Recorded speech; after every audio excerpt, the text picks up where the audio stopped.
What's up, everybody? Welcome to Sleep Atomic, and today we're reviewing Ahsoka, Episode 1, Master and Apprentice. Let's see how to do this. I think I'll start with Ahsoka first. With her, we start with her givens from previous things and things that people might not know. And they assert her reasons for why people are paying attention to her or have any lingering thoughts about what happens with her. Right out of the gate, she's at a little temple and she's busting out her lightsabers and solving a puzzle and trying to get to a artifact. And after she gets the artifact, we get to see the droids and pretty much how everything is going to look from now until the end of the season. We haven't seen these type of droids quite yet, but it's pretty good. There's four droids that kind of come and find her, seeking out the same thing she's trying to find, disrupting this marble ivory kind of look that the whole scene's giving off, but the kind of like general disrespect of the area only increases after she cuts the hole into the chamber she needs to get into, because she dispatches two of the droids by pitfalling them and then striking a few of them down, cutting heads off and whatnot. And we get our first new character of the season, and it's the pilot of her ship and a Jedi droid, Hu Yang, one of unique design, but kind of presumed that there was more of them at some other point in time. Pretty helpful piloting the ship. A little too concerned about, like being chipped off and being disposed of at any given moment, because most life of droids around people with weapons. He's being called to the scene as Ahsoka finds out the two or three droids that she trapped in the chamber from in below her jump up and out of the little holes that she cut out and initiates a self-destruct sequence that she has to pretty much run from. And it's not just like a little, like,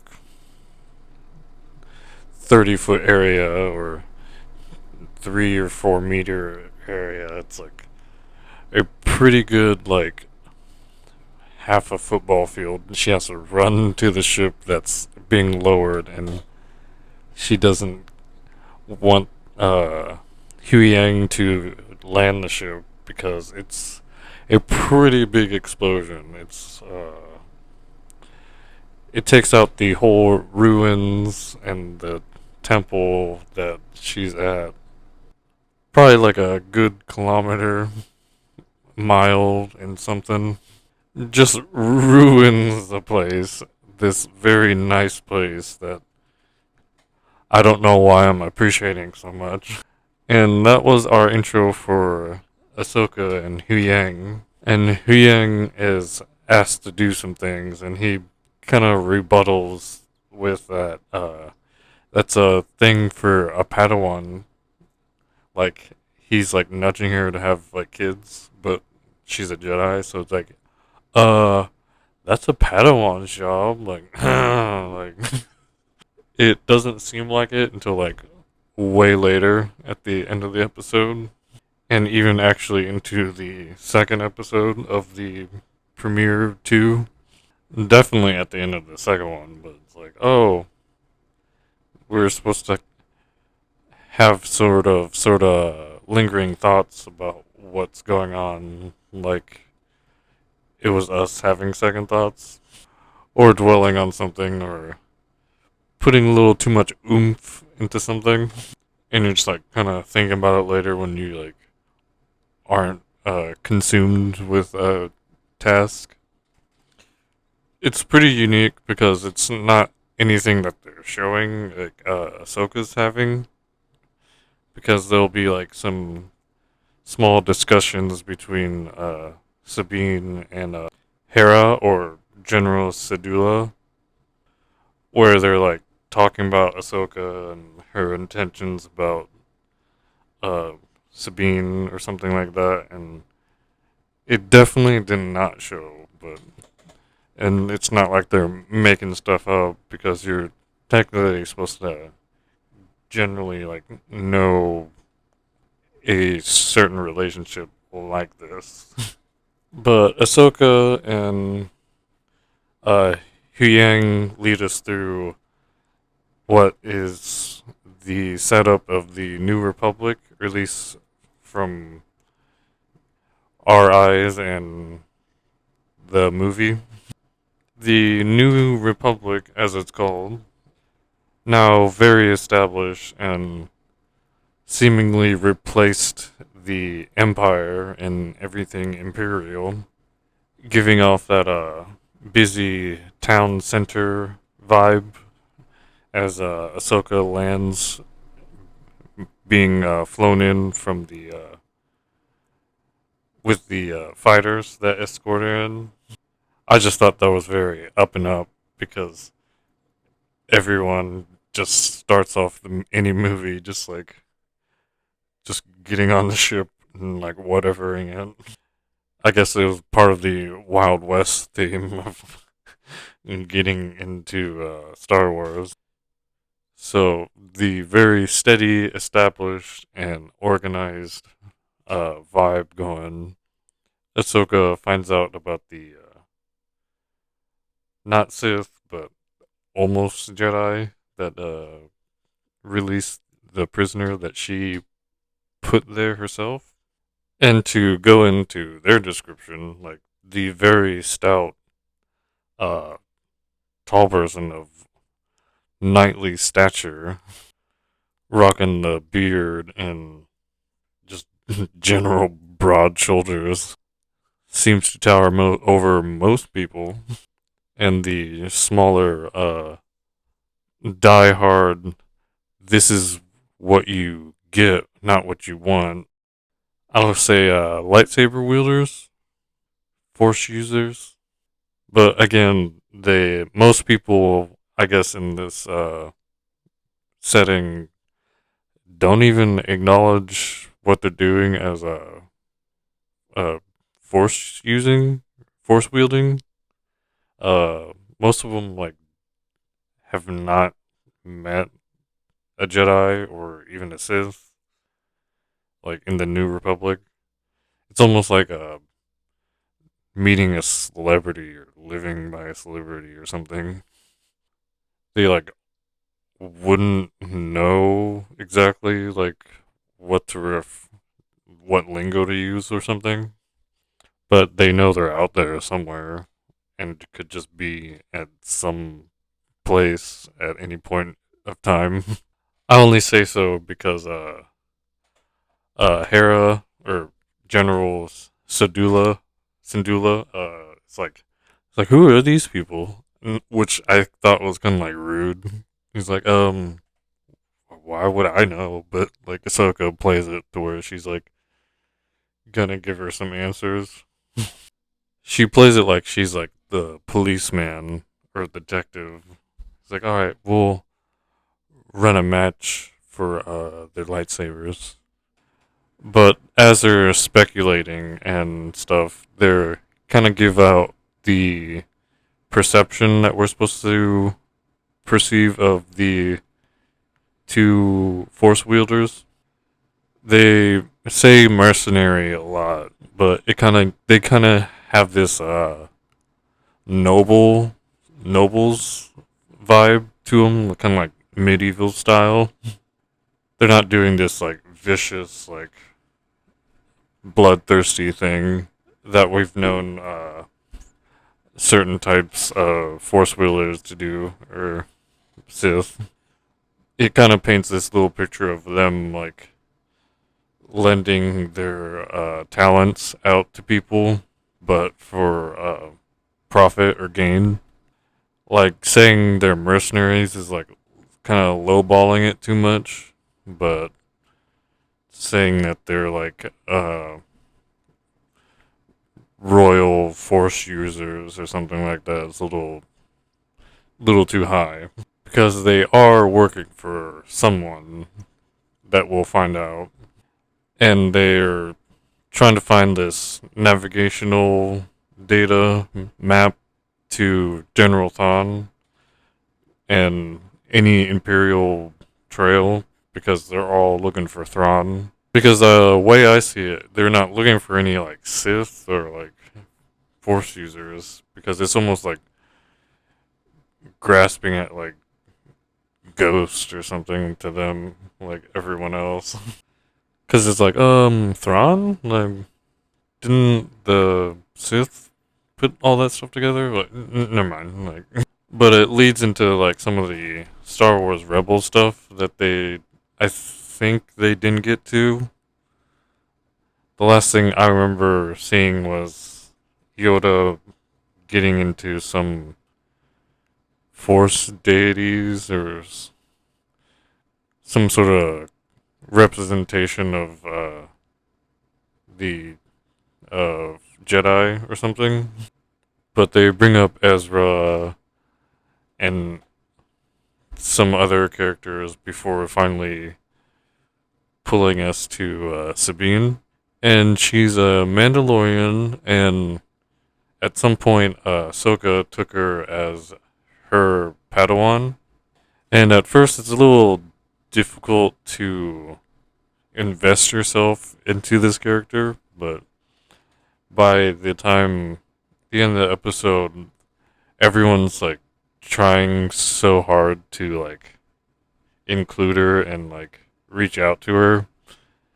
You kind of just like quietly like let it like incept itself into your viewing thoughts, because when you meet her, she's like trying to get away from someplace. She's just like recklessly like driving fast on her land speeder, and will not slow down for anybody. Very literally, only at first. But then you find out that she's only comfortable in certain spaces, which is her own, like being at home. And she lives at a communications tower. I think she like converted into like a little hovel, kind of showing that she had to put work into the area. Otherwise, she like it's not her house. Not to get too much into like that kind of stuff, but it's kind of like a Rapunzel's tower kind of a deal. It's at the very peak of this, what kind of looks like a lighthouse. It's kind of nice, but it kind of there's these mayor, senator, governor people like trying to include her into some ceremonies, but it's just the beginning of the chain of like people like trying to reach out to her and like showing her that they want to include her and like have a relationship with her, like whatever it is. But she's still kind of like hung up on other things. But Ahsoka uh, gets the suggestion to go ask Sabine, even though I feel like with the flight over to wherever Sabine is at, she probably could have just figured out how to unlock the little mechanism to get the map to show up. It's just like my little conspiracy theory, but it's kind of like one of those things like your parents just like, it's like, oh, can you help me with this? But they're probably capable of doing it themselves. The whole time I was like, oh, she probably already did it, but she does want to like reach out to Sabine Wren as well, just because the word Padawan was mentioned, almost like a personal force was guiding her that way, and General Sedula. But we get to see more like backdrop of Star Wars stuff, like the city, Ahsoka's ship, the New Republic stuff. But eventually, they get to the moment where the map is being taken by the apprentice. I assume maybe she's the master. Who knows? But not to be too reductive, but it's usually the other way around. It doesn't seem to show any like command structure at all. So there's not too much like that between the our big boy with the orange lightsaber and the younger white-haired uh woman with the lightsaber. Sabine's met with the droids Ahsoka uh encountered from earlier and the smaller Jedi with the orange lightsaber. And to me, out of nowhere, Sabine runs up and gets her own lightsaber and lights up her green lightsaber and starts off this like, oh, we have a match here thing. Like to me, the mysterious Force user is kind of excited that there's like a new encounter with someone else with the lightsaber that she doesn't know. I just like how while the lightsaber fight's happening, the droid is like doing the most human thing, and it's kind of like at all. It seemed like to me, it's just like standing there with the little navigational spear because the uh one girl with the white hair doesn't say to wait here, like don't get involved. She just lights up and like walks over to start striking at Sabine. And eventually later he's like, or the droid's just like, oh, right, I'm supposed to get the navigational spear and make off with it. He's like done standing and he like runs off right before Ahsoka shows up to save Sabine as she's getting minorly impaled, ending the episode off. It was a pretty good episode, I thought. It was a lot to see and experience mostly, but we'll get to the part after they present us certain things for us to put together after we watch and just experience everything that they want to show us. We could talk about how their lightsabers are orange and stuff like that, but it does seem like they're like relating their behavior to why their lightsabers are orange, but it does seem like a nice change of pace instead of them red lightsabered guys. It's kind of what Ahsoka was kind of about in the Rebels show, and I think she might have been in a few like minor things like that of the Grey Jedi. For her, it's kind of like more balanced out, but for others, it's just like they're not good or bad. You shouldn't expect exclusively either. I mean, she is rocking those white lightsabers. But yeah, that was episode 1. Wasn't gonna put the second episode up against this one because it was gonna be super long. But it's gonna be there. But this was Sleep Atomic, and I'm Alistair. And if no one told you yet, you look good. And it shows.